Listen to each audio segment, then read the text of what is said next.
अब देखो, आगे आदरणीय गरीबदास जी महाराज जी की एक वाणी जो हम रोज पढ़ते हैं पुण्यात्माओं, नित्य नियम में पढ़ते हैं, सतगुरु के अंग में पढ़ते हैं। इतनी वाणियां हैं जिनमें आप जो नित्य नियम पढ़ते हैं, दास जो नित्य नियम पढ़ता है, उस नित्य नियम में सतगुरु शब्द को ज्यादा महत्वता दी गई है, गुरु शब्द को ज्यादा महत्वता दी है गरीबदास जी महाराज जी ने, क्योंकि गरीबदास जी महाराज जी को कबीर परमात्मा गुरु रूप में आके मिले थे। आज हम आसानी से देख सकते हैं उस समय को, जब गरीबदास जी महाराज जी की और कबीर परमात्मा की कोई वाणी आती है या वो कहानी गुरु जी बताते हैं, तो हमारे मन में ये बिल्कुल भी शंका नहीं होती है कि गरीबदास जी महाराज जी को छुड़ानी के खेतों में जो जिंदा बाबा आके मिले थे वो कोई अलग थे और परमात्मा अलग था। हमारे मन में बिल्कुल भी धारणा नहीं आती है। हम यही मानते हैं कि गरीबदास जी महाराज जी को जिंदा महात्मा के रूप में जो बाबा मिला था वो खुद कबीर परमात्मा था। 650 साल पहले का जो घटनाक्रम गुरु जी सुनाते हैं तो हमारे मन में बिल्कुल भी शंका नहीं होती है कि 650 साल पहले जो कबीर जी आए थे वो खुद ही परमात्मा नहीं थे, वो खुद ही भगवान थे। सतलोक में भी वही थे, नीचे भी वही आए थे। हम उनको दो नहीं मानते, आज नहीं मानते, उस समय मान रहे थे। उस समय धर्मदास जी दो मान रहे थे। 350 साल पहले कबीर आदरणीय गरीबदास जी महाराज जी के अलावा उनको दो मान रहे थे। लेकिन आज हम जब वो कहानियां पढ़ते हैं, गुरु जी सत्संग में बताते हैं, तो हमारी दृष्टि दो पे नहीं जाती कि वो दो रूप थे। हम ये सोचते हैं कि वो एक ही रूप थे। लेकिन आज क्यों नहीं मान रहे भाई? आज क्यों नहीं मान रहे? क्योंकि परमात्मा हमेशा गुरु रूप में आता है, जैसे पहले आया सतगुरु रूप में आता है, जो ये वाणी कह रही है।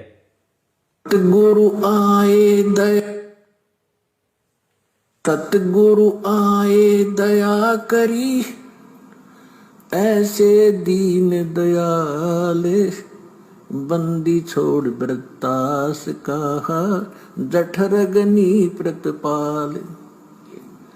तो जो गुरु रूप में परमात्मा आए थे, सतगुरु रूप में, फिर जिन महापुरुषों से मिले थे उनको अधिकार दिया था ज्ञान सुनाने का, और फिर अब इस दास को भेजा है इस पूरे कंप्लीट कोर्स को आप तक पहुंचाने के लिए, आपका मोक्ष कराने के लिए। पुण्यात्मा, इस वाणी के माध्यम से परमात्मा ने यह समझाया है कि सतगुरु आए दया करी, ऐसे दीन दयाल, बंदी छोड़ वृद्ध तास का जठरग्नि प्रतिपाल। आगे परमात्मा कहते हैं कि जो गुरु रूप में, सतगुरु रूप में जो परमात्मा आए थे, तो आदरणीय गरीबदास जी महाराज हम मंद बुद्धियों को यही तो समझाना चाहते हैं कि परमात्मा गुरु रूप में ही आता है, गुरु रूप में ही आएगा। और जो गुरु रूप में आएगा, हमने उसको मात्र गुरु मान के गलती नहीं करनी, क्योंकि वो गुरु रूप में स्वयं परमात्मा ही होता है। पुण्यात्मा, हम नित्य नियम को पढ़ते हैं लेकिन हम लोग विचार नहीं करते। और गुरु जी ने कहा कि जब तक आप उन वाणियों पे अमल नहीं करोगे तब तक चाहे आप रोज पढ़ते रहना, कोई लाभ नहीं है। तो इन नित्य नियम करने का डेली हमें जो पाठ करते हैं, इससे ज्ञान यज्ञ तो होता ही है।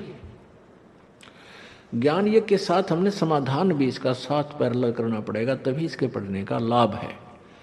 एक लाभ तो हो गया ज्ञान यज्ञ का, और उसके ऊपर अमल हमने किया नहीं, उसका काम फिर सारा बिगड़ गया।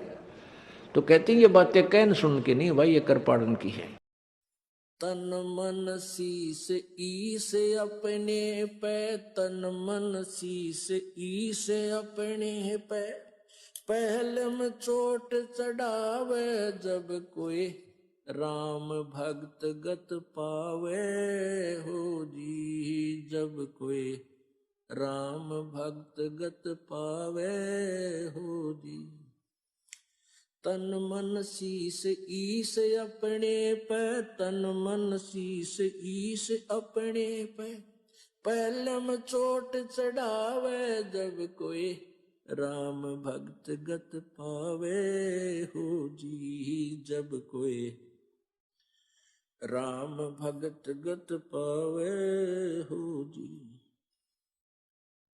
भाई सतगुरु तिलक अजप्पा माला, युक्त जटा रखवावे, सतगुरु तिलक अजप्पा माला, युक्त जटा रखवावे, जत को पीन सत का चोला, भीतर बेख बनावे। जब कोई राम भगत गत पावे हो जी, जब कोई राम भगत गत पावे हो जी। भाई लोक लाज मर्याद जगत की, तरण ज्यों तोड़े बगावे। लोक लाज